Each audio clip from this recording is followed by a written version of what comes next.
Hello ඉතින් කොහොමද ඔයාලා හැමෝම හොඳින් ඉන්නවා ඇති කියලා හිතනවා. ඉතින් අද මම මේ වීඩියෝ එක ගේන්නේ මාස 3කට විතර පස්සේ. සෑහෙන්න අමාරු කාලයක් තමයි ගිය ටිකේ ගෙවුනේ. මොකද අපි දෙන්නම සැරින් සැරේ අසනීප වුණා. ඉතින් ඒවත් එක්ක මට ඔයාලට වීඩියෝ එකක් අරගෙන බැරි වුණා.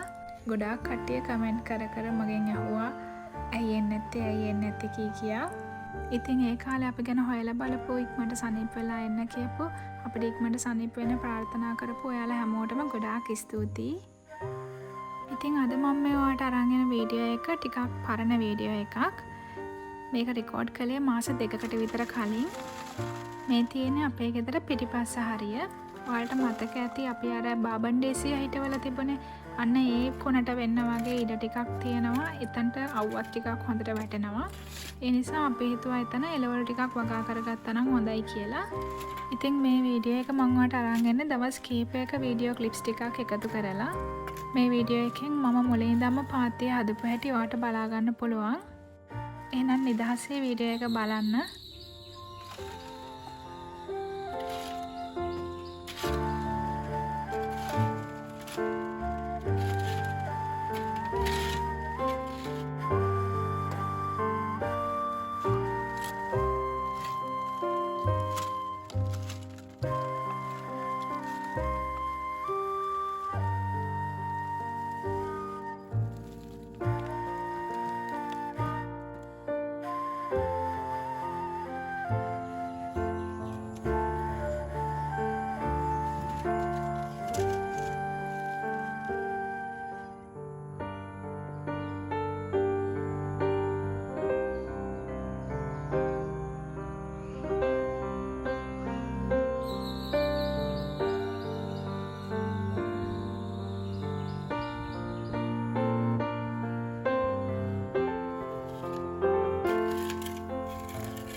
විදිහට තමයි අපේ ගාඩන් එකේ පාත්ති ටික හැදුනේ.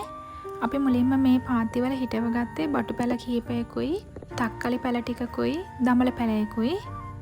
තව මිරිස් පැලයකුත් මේ පාත්තියේම කොනක මම හිටව ගත්තා. ඉතින් දැන් මේ පැල හිටවලා මාස 2කට වැඩි නිසා දැන් පැල ටික හොඳට හැදිලා තියෙන්නේ. බටු පැලත් ලොකු වෙලා, මිරිස් පැලෙත් කරල් තියෙනවා. දඹල වලත් හොඳට හැදිලා තියෙන්නේ. තනින් තන මලුත් තියෙනවා. ඉතින් ඊළඟ වීඩියෝ එකෙන් මම ඔයාලට පෙන්නන්නම් දැන් මේ වගාවේ තත්ත්වය. ඉතින් මේ මගේ පුංචි වගාවට ඔයාගේ අදහසුත් මට එකතු කරන්න. ඔයත් පුංචිට හරි වගාවක් ගෙදර කරනවා නම් ඒ විස්තරත් මට ලියන්න. එහෙනම් මේ වීඩියෝ එකත් එක්ක අන්තිම වෙනකන් රැඳිලා හිටපු ඔයාට ගොඩාක් ස්තුතියි. ඒත් එක්කම මෙච්චර දවසක් මං එන්නේ නැතුව ඉඳලත් මගේ වීඩියෝ එක දාපු ගමන් බලපු ඔයාට ගොඩාක් ස්තුතියි. මාත් එක්ක රැඳිලා හිටියට. එහෙනම් ඉතින් අදට මං ගිහින් එන්න. ඔයාලා හැමෝම සතුටින් පරිස්සමෙන් ඉන්න. බයි බයි.